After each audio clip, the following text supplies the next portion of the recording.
बदलते भारत की शान।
पिछली कड़ी खास थी।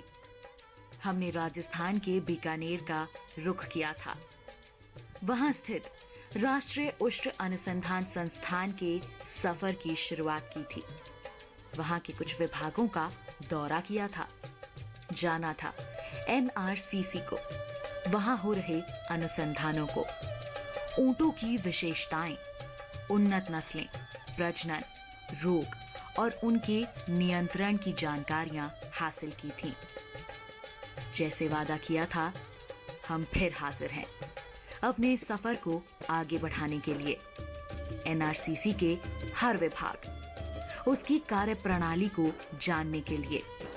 कैसे एनआरसीसी ऊंट पालकों का साथी बना हुआ है, कैसे उन्हें हर कदम पर सहयोग दे रहा है, समस्याओं का समाधान प्रदान कर रहा है। इन सब सवालों के जवाब जानने के लिए आइए आज के अंक की शुरुआत करें।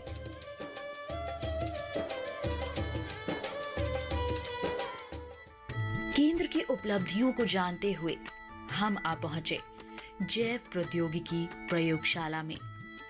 एक बहुत ही विशाल लैब, सभी तरह के उपकरणों से लैस, जिसका मुख्य लक्ष्य है विभिन्न रोगों की प्रतिरोधक क्षमता और संवेदनशीलता से जुड़े दूध उत्पादन और पशु गुणवत्ता प्रभावित करने वाले मुख्य आणविक मार्करों यानी कि मॉलिक्यूलर मार्करों की खोज करना। यहाँ हमने जाना कि दुधारू ऊंटनियों में थनैला रोग एक प्रमुख रोग है। यदि थनैला रोग से पीड़ित पशु का दूध मनुष्य सेवन कर ले तो उनके स्वास्थ्य के लिए ये काफी हानिकारक साबित हो सकता है। ऐसे में इस प्रयोगशाला में परीक्षण से ऊंटनियों में थनैला का पता लगाया जा रहा है, फिर अनुसंधान किए जा रहे हैं। इन अध्ययनों के बाद बेहतर ऊंटनियों की पहचान की जाती है और फिर उन्हें प्रजनन के लिए प्रयोग में लिया जाता है।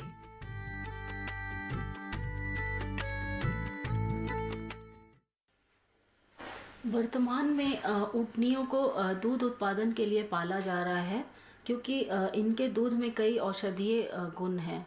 इसलिए ये आवश्यक हो जाता है कि जो दुधारू पशु हैं उनका दूध एकदम स्वच्छ तरीके से उनका दूध का उत्पादन किया जा सके। जैव प्रौद्योगिकी प्रयोगशाला में हम मुख्यतः जो विभिन्न रोगों की जो प्रतिरोधक क्षमता और संवेदनशीलता जो प्रदान करता है एवं दूध उत्पादन क्षमता एवं गुणवत्ता के लक्षणों को जो आणविक मार्कर अफेक्ट करते हैं उनकी मुख्यतः खोज करते हैं। रुख करें पशु पोषण विभाग का। हमारे किसान और हमारे पशुपालक भली भांति जानते हैं, किसी भी पशु व्यवसाय में मुख्य होता है उसका आहार प्रबंधन। इसी पर सबसे ज्यादा खर्च आता है। ऐसे में अगर सुनियोजित तौर पर इसका प्रबंधन किया जाए तो लागत में कमी से पशुपालक खुश और अच्छे और संतुलित आहार से उनके पशु भी खुश। इसलिए बीकानेर के एनआरसीसी में ऊंट पालकों तक आहार संबंधी जानकारियां पहुंचाने के लिए यहाँ के पशु पोषण विभाग में जोर शोर से काम हो रहा है, जिनके बारे में जानने के लिए हम भी इच्छुक थे। तो हमने इस विभाग के वैज्ञानिक से जानकारियां लेना शुरू किया। पशु पोषण में जो है मुख्यतः इस केंद्र में 3 जो है मुख्य उपलब्धियां रही। पहली उपलब्धि जो थी वो हमने डेंसिफिकेशन ऑफ फॉडर, यानी कि चारे को जो है ना पर किस तरह ब्लॉक फॉर्म में कन्वर्ट करें और उसमें जो है अपना दाना डाल के उसे जो है किस तरह एक एनरिच्ड फॉर्म में जो है अपन पशुओं को दिया जा सकता है। ऐसे में जो है इसके ऊपर कार्य किया गया। और दूसरा मुख्य जो यहाँ का एक उपलब्धि रही वो थी इस पश्चिमी भूभाग के लिए हमने एक मिनरल मिक्सचर यानी कि लवण मिश्रण जो है तैयार किया और जो है वो यहाँ की आवश्यकताओं को देखते हुए तैयार किया। और उसके पश्चात हमने जो है ना उस मिनरल मिक्सचर को यानी कि लवण मिश्रण को पूरे भाग में जो है हमने उसको काफ़ी पॉपुलर किया।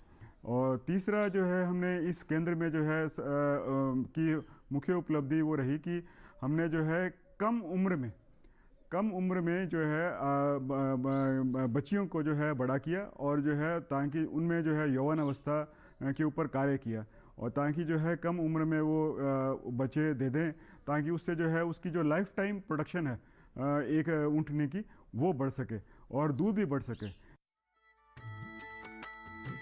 उन्होंने बताया कि इस विभाग में कई महत्वपूर्ण गतिविधियां की जाती हैं, जिनमें फसल अवशेषों और गैर पारंपरिक फीड संसाधनों का मूल्यांकन करना, दूध उत्पादन और वृद्धि के लिए पोषक तत्वों की आवश्यकताओं का मूल्यांकन करना, केंद्र द्वारा खरीदी गई सामग्री का गुणवत्ता नियंत्रण करना और पशुओं के लिए फीड फॉर्मुलेशन और खनिज मिश्रण तैयार करना शामिल है।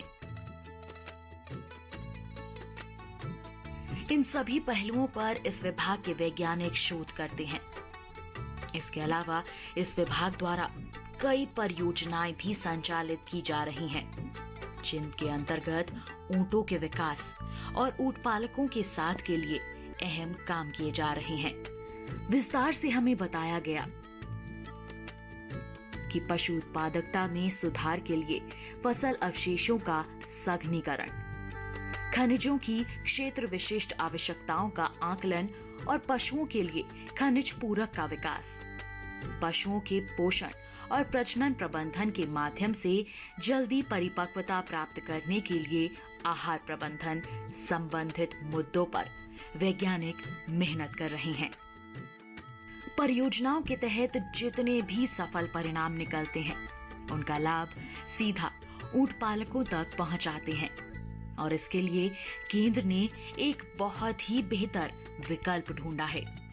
ऊंट पालन संबंधित शोध कार्यों की जानकारियां अखिल भारतीय रेडियो कार्यक्रम ऊंटारी बातां के माध्यम से प्रसारित की जाती हैं, जिससे राजस्थान के सिरोही, बांसवाड़ा और उदयपुर जिलों के आदिवासी क्षेत्र, साथ ही गंगानगर, हनुमानगढ़ और बीकानेर जिले के लोग लाभान्वित होते हैं, क्योंकि इन्हीं इलाकों में इस रेडियो कार्यक्रम का सीधा प्रसारण होता है। हर महीने दूसरे और चौथे शुक्रवार को ये कार्यक्रम प्रसारित किया जाता है। इसके अलावा SC/ST एवं जनजातीय क्षेत्र कार्यक्रम के तहत इस विभाग द्वारा जरूरतमंद किसानों को प्रशिक्षण दिया जाता है। किसानों को फील्ड प्रदर्शनों के माध्यम से शिक्षित किया जाता है। पशु स्वास्थ्य शिविर भी आयोजित किए जाते हैं। समय समय पर प्रदर्शनियों का आयोजन किया जाता है, जिनके माध्यम से केंद्र द्वारा विकसित विभिन्न तकनीकों की जानकारियां साझा की जाती हैं। इस केंद्र के अंदर जो है हमने लवण मिश्रण जो तैयार किया था, जो इस भूभाग के ऊपर जो है केंद्रित था में प्रोडक्टिविटी के लिए, तो उसको जो है हम पॉपुलर करने के लिए जो है अपने ये मिनरल सप्लीमेंट यानी कि लवण मिश्रण को अपने किसानों के बीच में बांटते हैं, जो हमारे SC/SP प्रोग्राम के अंदर हैं और ट्राइबल एरिया प्रोग्राम के अंदर हैं। तो ऐसे में क्या है, जैसे कि हम जो है बांसवाड़ा, सिरोही, उदयपुर ऐसे इन जिलों में जो हमारे ऊँट पालक हैं उनके साथ शेयर करते हैं।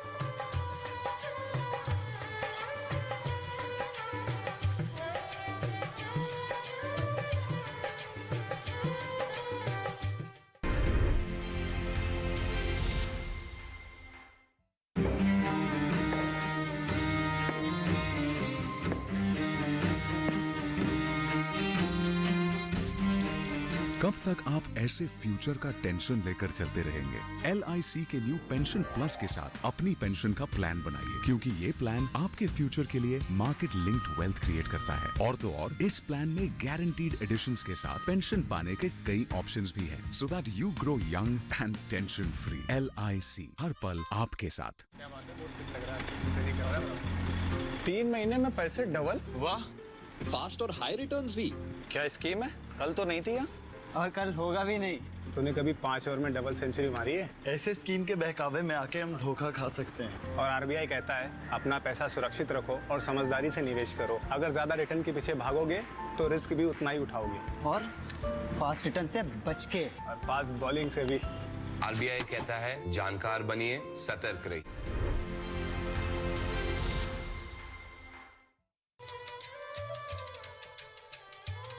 राजस्थान की रेतीली भूमि और शुष्क जलवायु में हर तरह की फसल का उत्पादन करना थोड़ा मुश्किल है। ऐसे में सवाल उठता है कि यहाँ पशु आहार के लिए क्षेत्र अनुसार किस तरह से प्रबंधन किया जाए। इसके बारे में जानने के लिए हम चले केंद्र के कृषि फार्म की ओर। यहाँ पर योजनाबद्ध तरीके से फार्म की व्यवस्था की गई है। हमें बताया गया कि इस फार्म में वृक्ष, झाड़ियां, घास और मौसमी फसलें लगाई जाती हैं, ताकि केंद्र में उपस्थित ऊंटों को गुणवत्ता युक्त आहार मिल सके। साथ ही इस फार्म का दौरा केंद्र में आए ऊंट पालकों को भी करवाया जाता है, ताकि उन्हें समझाया जा सके कि कैसे वो ऐसे ही आहार प्रबंधन करके अपनी लागत में और भी कमी ला सकते हैं और अपने पशुओं की सेहत को बेहतर बना सकते हैं।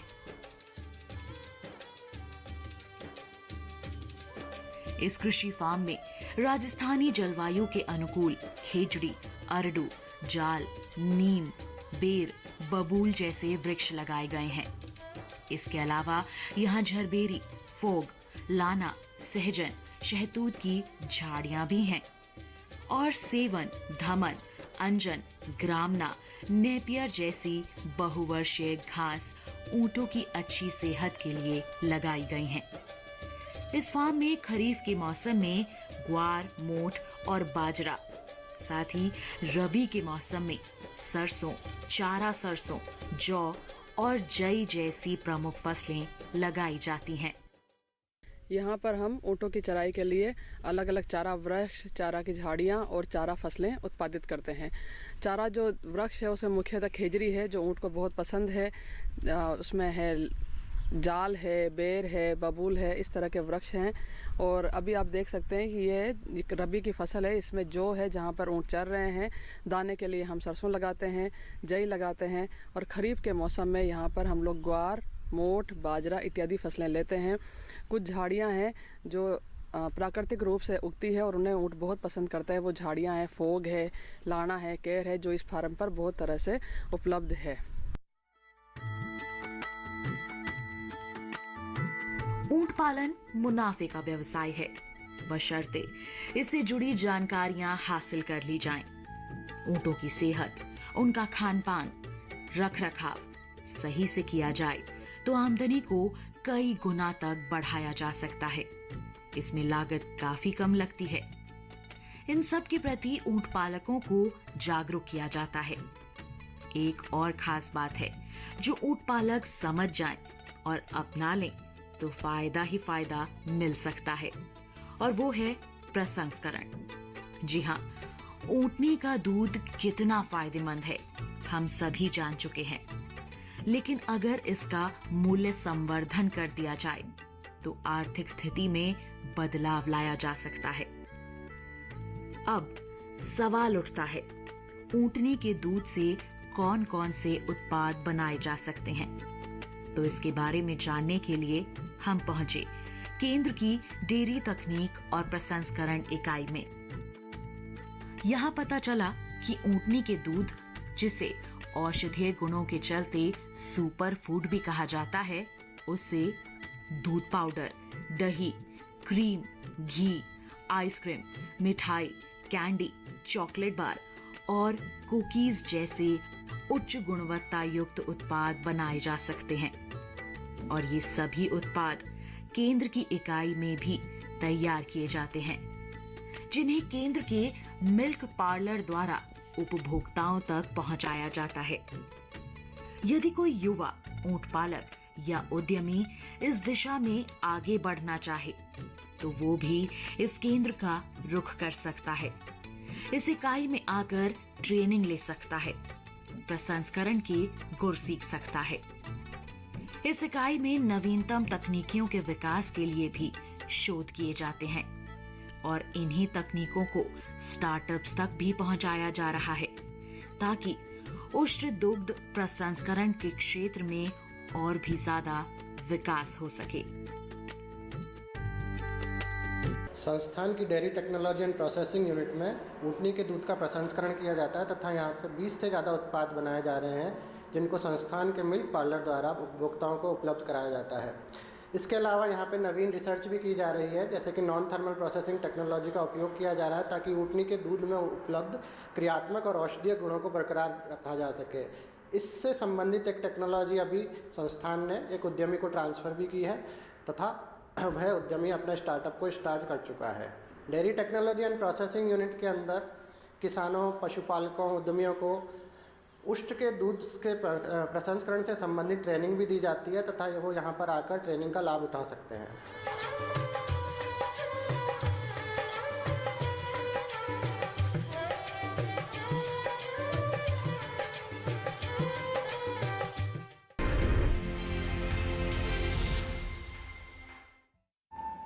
Payment fail? लेकिन पैसे तो कट गए। गई मेरी मेहनत की कमाई।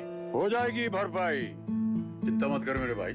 अगर डिजिटल ट्रांजैक्शन फेल हो जाए और अकाउंट से पैसे कट जाए तो बैंक समय से पैसे लौटा देगा, वरना कॉम्पनसेशन का है प्रावधान। नहीं तो आरबीआई के ओम्बुड्समैन को शिकायत करें आप। या बिल, मेरी फीस।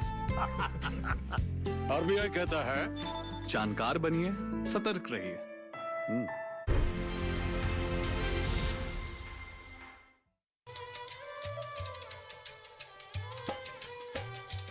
एनआरसीसी अपनी स्थापना से ही ऊंट पालकों का साथी बना हुआ है। केंद्र की कृषि विस्तार इकाई में किसान जागरूकता कार्यक्रम का समय समय पर आयोजन किया जाता है, जिनके बारे में जानने के लिए हमने मुलाकात की इसी इकाई के वैज्ञानिक महोदय से। उन्होंने बताया कि केंद्र द्वारा नियमित रूप से पशु स्वास्थ्य शिविरों, किसान गोष्ठियों, किसान मेलों, वैज्ञानिक किसान संवाद बैठकों और प्रदर्शनी कार्यक्रम का आयोजन किया जाता है। सभी के लिए प्रशिक्षण कार्यक्रम आयोजित किए जाते हैं। ये केंद्र YouTube, Facebook, Instagram, Twitter, radio कार्यक्रम आदि के माध्यम से सूचना और प्रौद्योगिकी का प्रसार करता है। एनआरसीसी जो ऊंट पालक है या जो ऊँटनी का दूध का उद्यम कर रहा है या जो उद्यमी ऊँट आधारित पर्यटन के साथ जुड़ा हुआ है, सबके लिए समय समय पर प्रशिक्षण का व्यवस्था करते हैं।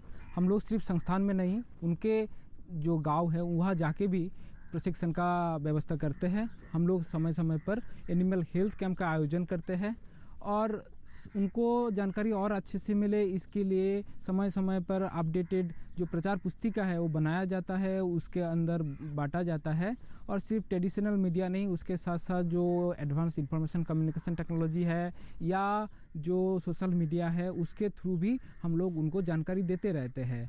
और जो भी स्टेक होल्डर्स है उसके अंडर नेटवर्किंग और ज़्यादा मजबूत हो, इसके लिए हमारे एनआरसीसी काम कर रहे हैं। इस केंद्र के प्रयासों का ही नतीजा है अब दूर दराज से यहाँ लोग ऊंट पालन का प्रशिक्षण लेने के लिए पहुँचते हैं, पूरा ज्ञान अर्जित कर लाभान्वित भी होते हैं। ऐसे ही कुछ लाभार्थियों ने अपने अनुभव हमसे भी साझा किए। हमारे खेती इस जानवर से ही होती और कोई साधन नहीं था। अब जो कहीं है कि ट्रैक्टर वगैरह बन गया जनाब, कुल केवल गाड़े कारण इसको ले जाता है, यूज करता है। और हमारे फार्मरों उन्नति यहाँ कर रखी है, कैमल बाजरी उन्नति बहुत बढ़िया कहीं है कि इसने कर रखी है। टीका और वगैरह सब मिलता है, तो कहीं है कि सब व्यवस्था है। डॉक्टर साहब बढ़िया है, तो टीका लगा हुआ है, रानी देख रहा कर रही है, पशुआरी कर रही है। हाँ आप टीका लगा हुआ है, बीमार से मार हुआ है, बीरी टीको लगा हुआ है, देखभाल करे। कैंप में दो दवाई वाई ले जाए, दवाई बांटे, कोई बीमार से मार हुआ तो डॉक्टर लोग देख देता है। किसानों से मिलने के बाद हमने रुख किया यहाँ के पुस्तकालय का, जहाँ पर लगभग 8,500 पुस्तकों का संग्रहण है। पुस्तकालय में ऊंट पोषण, प्रबंधन, आनुवांशिकी एवं प्रजनन, जीव रसायन, डेयरी विज्ञान, मेडिसिन, परजीवी विज्ञान और कृषि आदि विषयों के अनुसंधान से संबंधित पुस्तकें उपलब्ध हैं। इसके अलावा वैज्ञानिकों एवं तकनीकी अधिकारियों को सेरा के माध्यम से ऑनलाइन जर्नल्स की सुविधा भी यहाँ उपलब्ध करवाई जाती है। हर मुमकिन प्रयास किया जाता है ज्ञान को बांटने का। एनआरसीसी पर्यटन के लिहाज से अपनी एक अलग पहचान बना रहा है। इस केंद्र की पहचान बीकानेर के महत्वपूर्ण पर्यटन स्थलों में से एक के रूप में होती है। यहाँ पर आने वाले पर्यटकों के लिए ऊंट संग्रहालय भी उपलब्ध है। पर्यटकों के लिए ऊंट की सवारी, सफारी और वीडियो फोटोग्राफी की सुविधाएं उपलब्ध हैं। यहाँ का कैमल मिल्क पार्लर एक विशेष आकर्षण है, क्योंकि यहाँ आइसक्रीम, गर्म और ठंडे पेय जैसे मूल्यवर्धित उत्पादों का लुत्फ उठाया जा सकता है। केंद्र में हर साल हजारों विदेशी और भारतीय पर्यटक आते हैं। हमारे संस्थान को राजस्थान टूरिस्ट मैप में भी लिया गया है, जिसके तहत ये संस्थान शाम को 1 बजे से लेके 6:30 बजे ये विंटर सीजन्स में और 7:30 बजे समर सीजन्स पे अलाउ कर रखे हैं टूरिस्ट को। और टूरिस्ट के जो आयाम है कोविड के बाद अभी काफ़ी बढ़ा हुआ है। कोविड के टाइम काफ़ी घट गया था, और हमारा मानना है कि ये एक ऐसे एक एरिया है जिस एरिया में हमें लोगों ये कैमल टूरिज्म को गांव तक ले जाने की इच्छा है, जहाँ पे रूरल इको टूरिज्म डेवलप होगा। जो पर्यटक सिटी में आके स्टे करते हैं, वो पर्यटक गांव में जाके किसानों के साथ, ऊंट के साथ अपना रात बिताएंगे, ऊंट प्रजाति के बारे में जानेंगे, और वहाँ पे ऊंट निर्मित, जो ऊन से निर्मित, बोन से निर्मित, जो चमड़े से निर्मित जो कारुकार्य है, जो हस्तशिल्प है, ये सब विक्रय में भी साहाय्य हो सकता है।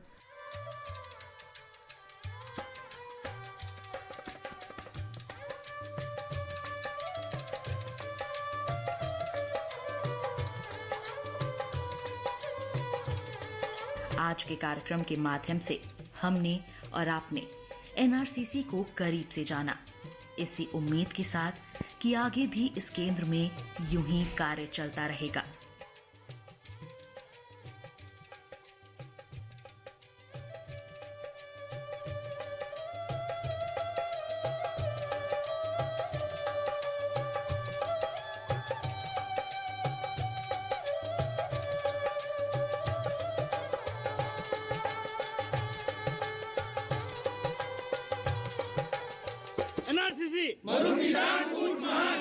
तो इसी के साथ आज के सफर में बस इतना ही। कोई सुझाव या कोई सवाल है आपके पास, जुड़ना चाहते हैं आप भी हमारे साथ, तो हमें ईमेल करें। हमारी ईमेल आईडी है shreshthasansthan.ddkisan@gmail.com।